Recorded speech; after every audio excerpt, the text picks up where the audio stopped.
Hello guys, magandang araw sa inyong lahat. Lalong-lalo na sa mga content creator na kagaya ko. Sana more followers, more viewers sa atin sa araw-araw. Ang video na ito guys ay gusto ko lang ipakita at i-share sa inyo kung paano ko niluto ang Ilocano pakbit. Kung gusto nyo malaman, please panoorin yung video ko hanggang sa dulo.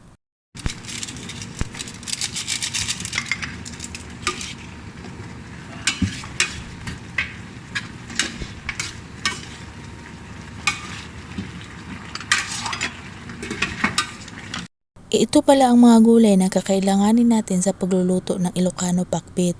Kamatis, talong na bilog, ampalaya na bilog, sigarilyas at bunga ng malunggay.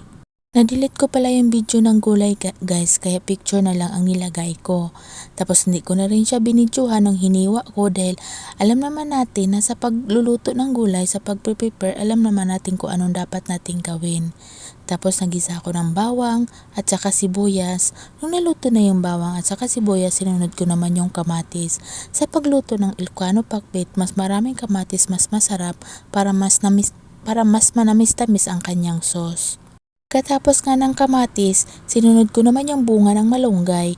Inuna ko yung bunga ng malunggay guys dahil mas matagal yan maluto.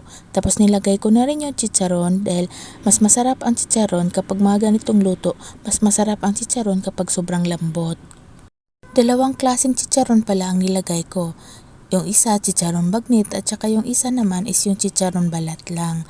Mas masarap kasi kapag may chicharon bagnit ang ilagay natin. Naglagay din pala ako ng konting tubig para may sauce ang ating Ilocano pakbit. Pero dapat konting tubig lang ang ilagay natin para naman hindi maging sabaw ang ating pakbit kapag madamihan natin ng tubig. Tapos nilagyan ko siya ng pork cube. Kung wala naman kayong pork cube sa bahay, pwede naman magic sarap. Kung wala namang magic sarap, pwede naman asin at saka ajinomoto na lang. Nung kumulo na nga siya, nilagay ko naman yung bagoong sauce. Mas masarap kasi kapag itong bagoong ang ilagay natin kapag nagluluto tayo ng Ilocano pakbit. Ang sunod ko naman nilagay is yung ampalaya. Halo-haloin lang natin yan, tapos takpan.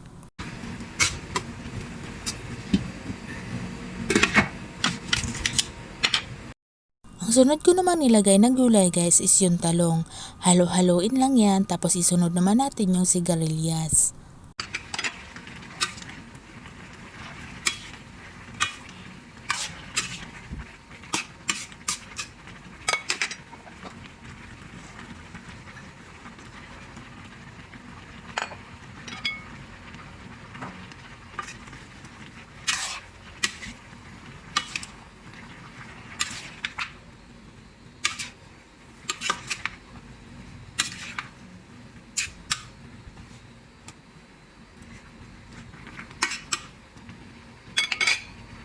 Medyo natabangan nga ako kaya naglagay ako ng kalahating magic sarap.